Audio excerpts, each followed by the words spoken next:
হে আসসালামু আলাইকুম গাইস, আমি তাসফ এগ্রো আর আপনারা আছেন তাসফ এগ্রো ফিশ। তো আজকে আমরা আমাদের গাপ্পি সেটআপ বানাবো। তো এখানে হচ্ছে আমাদের গাপ্পি সেটআপ, এই দেখতে পাচ্ছেন সেটআপটা অনেক সুন্দর।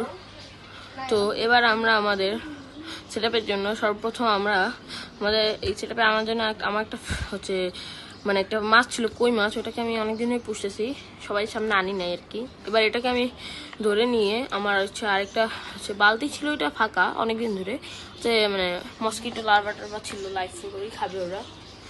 তো তার জন্য ওকে নিয়ে যাবো, এখন নিয়ে ওই জায়গায় ছেড়ে দিব। দেন এবার আমি আমার যে ট্যাঙ্কটিকে ভালো করে ধুয়ে টুয়ে নিয়ে একবার দেখাচ্ছি। এবার এর সময় গাপ্পি এই দুটো কিনছি আমি 50 টাকা দিয়ে ফুল মার্কেট থেকে।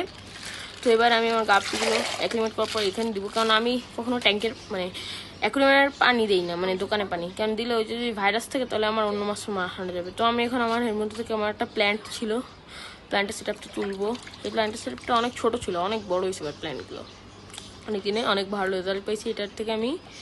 দেন এবার আমি আমার এই গাপ্পি দুটো ওখানে ছেড়ে দিব। তো কেমন হয়েছে সবাই বলবেন। আসসালামু আলাইকুম, আমি তাসফ এগ্রো ফিশ।